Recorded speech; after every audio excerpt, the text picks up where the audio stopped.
दोस्तों आदाब है, मैं नीस अहमद खान हिंद वॉइस के बैनर से आपसे मुखातिब। मेरे साथ है मोहम्मद अहमद काज़मी साहब। इनका तारुफ कराना और बार बार अच्छा तो लगता है, क्योंकि एक बड़े आदमी का तारुफ कराया जाए, इंटेलिजेंट आदमी का तारुफ कराया जाए, सीनियर जर्नलिस्ट का तारुफ कराया जाए तो अच्छा तो लगता है। लेकिन आप लोग तो उनको सब लोग पहचानते हैं, हमारे चैनल पे आते हैं और जो मुस्लिम कंट्रीज़ हैं, ख़ासतौर पर फॉरेन अफेयर्स में बड़े मतलब कि पकड़ बहुत अच्छी है और लेटेस्ट इन्फॉर्मेशन रहती है। साथ में आपका चैनल भी है मीडिया स्टार वर्ल्ड के नाम से। आपसे रिक्वेस्ट है, आप सब जो देख रहे हैं तो कि वो मीडिया स्टार वर्ल्ड पे जाइए तो आपको इस्लामिक जगत की सारी खबर आपको एक साथ एक ही जगह मिल जाएगी। इसी के काज़मी साहब, आपका बहुत बहुत खैर मकदम है हिंद वॉइस पे। जी शुक्रिया। और हमारे दर्शक भी आपको बहुत अच्छे तरीके से पहचानने लगे, वो इंतज़ार करते हैं आपके जो एपिसोड आता है। तो मैं आपसे आज ईरान के बारे में एक चीज़ पूछना चाहता हूँ, जो लेटेस्ट सवाल है कि जो अखबार में बहुत आ रहा है, जिसकी चर्चा भी बहुत हो रही है और इसलिए हो रही है कि चीन से ताल्लुक़ है। वैसे आप कई बार बता चुके हैं कि ईरान का चीन से ताल्लुकात है, वो लॉबी ही एक बन रही है, रूस, चाइना, ईरान, क्योंकि अमेरिका के ख़िलाफ़ वो है। तो कोई मुआहदा हुआ है अभी पिछले दिनों ईरान के साथ चीन का? चीन के विदेश मंत्री या कोई आए हुए थे, कोई डिग्नेटरीज बड़े ईरान आए और कोई मुआहदा हुआ है, उसका काफ़ी चर्चा था हिंदुस्तान के अखबार में, भारत के जो अखबार है उनमें काफ़ी चर्चा था। ये क्या, किस तरीके का मुआहदा हुआ कि नहीं हुआ?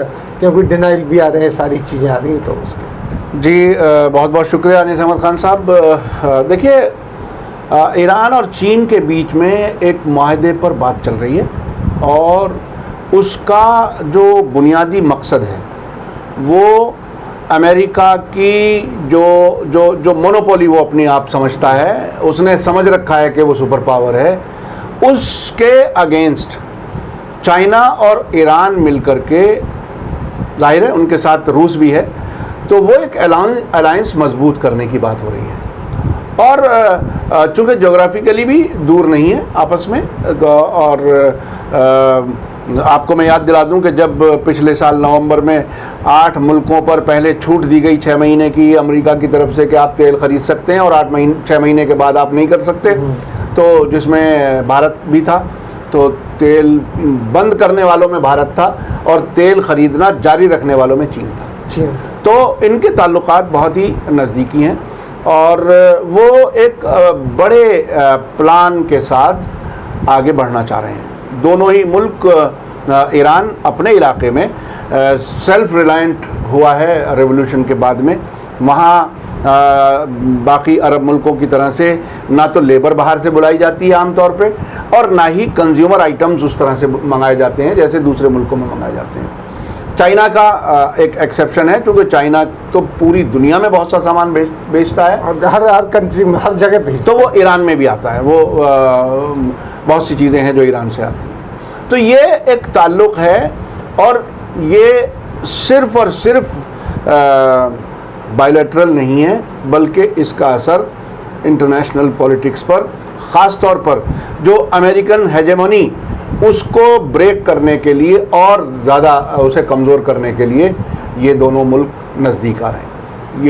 ये है, अभी कुछ उसकी डिटेल्स पर काम हो रहा है। एक उसमें एक ख़बर ऐसी भी चलाई गई थी कि ईरान अपने कुछ आइलैंड्स, द्वीप जिसे कहते हैं, वो चाइना को देने वाला है, लेकिन उसके लिए वहाँ के विदेश मंत्रालय के स्पोक्स पर्सन ने बताया है कि नहीं, ऐसा कुछ नहीं है, हम कहीं भी कोई टेरिटोरियल कोई कंप्रोमाइज़ कहीं भी नहीं कर रहे, हम किसी भी मुल्क से, चाइना से भी नहीं, लेकिन हाँ हम रीजनल चूँकि ताकत हैं तो मिल करके अमेरिका के उस हेजेमनी को कमज़ोर करने के लिए एक ब्लॉक बन रहा है जिसमें ईरान और चीन काफ़ी अहम रोल अदा करें। अच्छा, एक खबर और भी थी इसी से जुड़ती हुई कि जिस तरीके से ईरान जो चीन को सपोर्ट करता है, बहुत पहले की खबर है कि रोहिंग्या जो मुसलमानों के जो एट्रोसिटीज़ वगैरह की बात चलती है, तो उसमें ह्यूमन राइट्स को यूएनओ से भेजना चाहते था अमेरिका, उसकी कोई बात भी हो गई थी। तो उस पर जो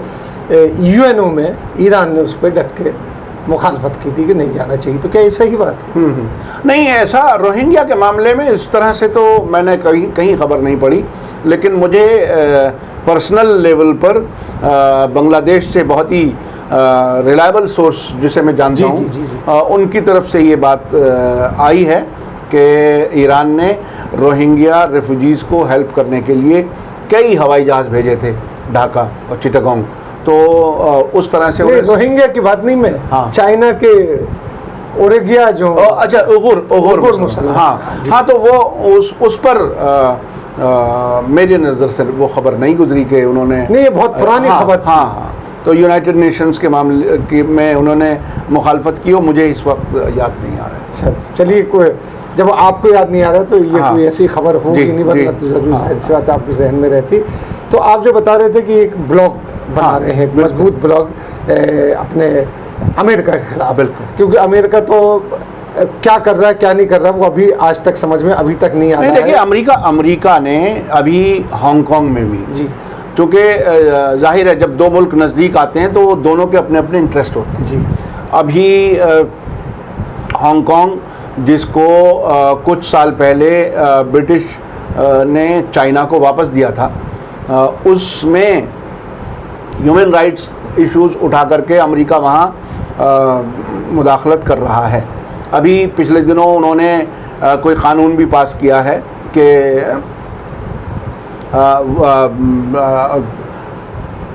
वन नेशन टू सिस्टम, जो चाइना में कम्युनिज़म वाला और सोशलिज़म वाला सिस्टम है, और हांगकांग में चूँकि इतने दिनों तक वो अलग रहा है, वहाँ कैपिटलिज़म है, तो अमेरिका की दिलचस्पी है कि वहाँ कैपिटलिज़म ही बाकी रहे और चाइना का असर कम हो।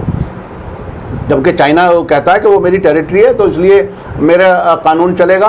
तो वहाँ पिछले दिनों एक कानून लागू किया है चाइना ने, जिसके तहत वहाँ मेनलैंड चाइना के ख़िलाफ़ आवाज़ उठाने वाले लोगों को पर सख्ती करने की बात है, गिरफ़्तार करने की बात है।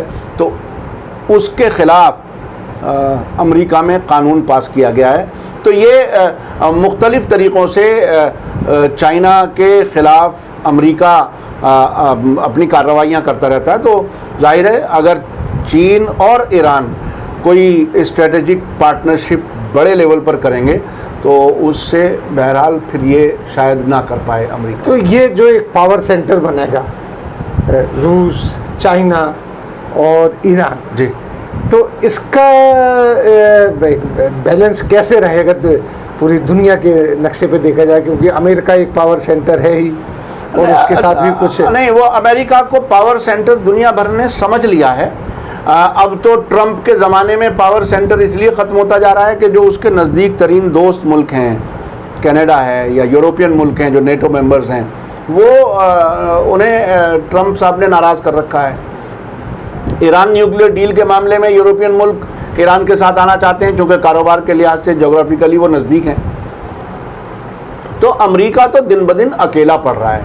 अगर ये दूसरी बार जीत के आ गए ट्रंप साहब, जैसे मुमकिन है चूँकि हार्डलाइनर किस्म के लोग जैसे यहाँ हैं, इसी तरह से वहाँ भी हैं, तो अगर वो दोबारा जीत के आ गए तो अमेरिका का और जो है जिसे कहते हैं ना कि अच्छी तरह से लुटिया डुबोने का इंतज़ाम हो जाएगा। और मैं समझता हूँ इस मौके पर चीन और ईरान जैसे मुल्क जो हैं वो फ़ायदा उठाएंगे। फ़ायदा इस तरह से कि एक मुल्क है जहाँ का प्रेसिडेंट एक मिनट में ट्वीट करके कोई भी पॉलिसी चेंज कर देता है, और दूसरी तरफ है कि वो स्टेबिलिटी को सपोर्ट करते हैं। चाइना है या रूस है, रूस ने मिडिल ईस्ट में इराक़ और सीरिया में जो टेररिज्म था उसे ख़त्म कराने में ईरान का सीरिया की मदद की है।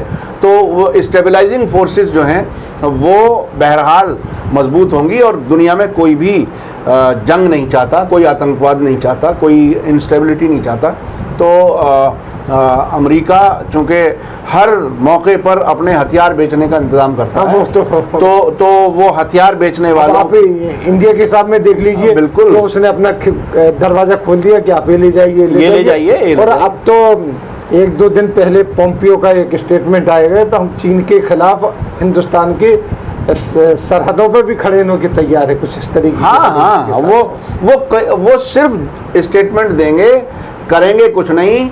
और आपको मैं बता दूं, उनका तरीका है, दो मुल्कों को लड़वाता भी है और दोनों के कान में कहता है कि मैं तुम्हारे साथ हूं। तो ये तो एक अजीब बदमाशी का तरीका है। अच्छा, ये बात हम ईरान की कर रहे थे आपसे। हाँ। तो जैसे अमेरिका चीन के साथ ईरान जाता है और एक पावर सेंटर बनता है, तो इस पे जो मुस्लिम कंट्रीज़ हैं, तमाम मुस्लिम कंट्रीज़ हैं, बहुत ताकतवर भी है, पैसे के मामले में ताकतवर हैं, तो उनसे क्या रिएक्शन होगा उनको लिए, क्योंकि वो ज़्यादातर अमेरिकन ब्लॉक में है। हाँ, तो वो उन ज़्यादातर अमेरिकन, वो आप जानते हैं। देखिए, बिल्कुल वो ज़्यादातर अमेरिकन ब्लॉक में हैं, इजराइल के साथ हैं। तो हाँ, बिल्कुल अब तो खुल के हैं, अब तो हवाई जहाज आ रहे हैं, अब यूएई के हवाई जहाज आ रहे हैं, अब इजराइल का जहाज रियाद में आता है, इजराइल के प्राइम मिनिस्टर ओमान में आते हैं। तो ये अभी दुबई में नवंबर में एक्सपो 2020 होने वाली है, उसमें इजराइल बहुत बड़े पैमाने पर आ रहा है। तो इसलिए मैंने कहा कि वो अमेरिका और इजराइल के साथ है। लेकिन मुझे ऐसा लगता है कि अमेरिका के भी और इजराइल के भी अब उतना लंबा टाइम उनके पास नहीं है। उनका गिरना, उस ताकत का कमज़ोर होना बिल्कुल यकीनी है, क्योंकि अभी जो पिछले साल 2 साल में जितने भी हमास के और हिजबुल्लाह के सामने एक तरह से आमना सामना हुआ इजराइल का, दूसरे दिन ही सीज़ फायर की आवाज़ें आने लगती हैं और कराहने की आवाज़ें आने लगती हैं एक तरह से तेल अवीव से। इसलिए अमेरिका कितना कमज़ोर हो रहा है, ड्रोन गिराया ईरान ने, वो वापसी में कुछ भी नहीं कर सका। तो इसलिए वो ताकतें कमज़ोर हो रही हैं। तो वो तो चॉइस अपनी है कि उभरती हुई ताकत के साथ रहना है या गड्ढे में गिरने वाली ताकत के साथ रहना है। लेकिन बहरहाल वो हर मुल्क को अपनी आज़ादी है किस तरफ किसके साथ रहता है। लेकिन मुझे ऐसा लगता है कि रूस, चाइना, ईरान वाला जो ब्लॉक होगा ये ज़्यादा मजबूत होगा और ये ज्योग्राफिकली सब एक दूसरे से कनेक्टेड हैं। ये अमेरिका बहादुर आता 10,000 किलोमीटर से, यहाँ बिल्कुल आपस में जुड़े हुए, वन बेल्ट वन रोड। हाँ, वो चल रहा है, वो और करीब ला देगा, बिल्कुल और करीब ला देगा। ये गवादर और चाबहार को कनेक्ट करने का तैयारी चल रही है। अच्छा, हाँ, तो वो तो और भी करीब आ जाएंगे। बिल्कुल। तो ये हालात बिल्कुल तेजी से बदल रहे हैं। इसमें एक आखिरी सवाल मैं करूंगा, तो फिर पाकिस्तान का क्या रोल है, क्योंकि ईरान से पाकिस्तान बहुत करीब है। देखिए, पाकिस्तान अमेरिका, हालांकि ईरान पाकिस्तान नहीं, मैं आपको बता रहा हूँ, ईरान पाकिस्तान जो है वो अमेरिका की दोस्ती से थक चुका है और कभी भी वो धमकी दे देते हैं कि साहब हम आपको मदद देना बंद कर देंगे। हाँ। और ये कहते हैं कि हमने तुम्हारे चक्कर में 70,000 शहीद दिए हैं अफगानिस्तान वार में और तुम अब भी हमें जलील कर रहे हो। तो इसलिए वो उनसे तो थक चुके हैं। इधर सऊदी अरब भी कमज़ोरी की तरफ है, जो पाकिस्तान के सपोर्ट में खड़ा था और जो एक ही अलायंस का हिस्सा थे अमेरिका के साथ। मुझे ऐसा लगता है कि इन बदलते हुए हालात में, जबकि चाइना वाला जो वो है वो पाकिस्तान से जा रहा है, गवादर वाला वन बेल्ट वन रोड, तो वो चाइना को ज़्यादा प्रेफर करेगा पाकिस्तान अमेरिका के मुकाबले। चाइना तो पाकिस्तान तो चाइना के साथ शुरू से है, लेकिन वो अमेरिका को नाराज करने का रिस्क लेने तक भी मुझे लगता है कि पाकिस्तान उसके साथ जा सकता है। हालात बहुत बदल रहे हैं, बहुत तेज़ी से बदल रहे हैं। बहुत बहुत शुक्रिया कि आपने एक चीज़ के ऊपर बड़ी तफसीली, जिसको हिंदी में कहते हैं विस्तृत नज़र डाली और समझाया हमारे दर्शकों को। इसी के साथ बहुत बहुत शुक्रिया आपका। इसी के साथ हम आपसे लेते हैं विदा इस अंक से। अगले अंक में फिर काज़मी साहब के साथ हाजिर होंगे, तब तक के लिए दीजिए हमें इजाज़त।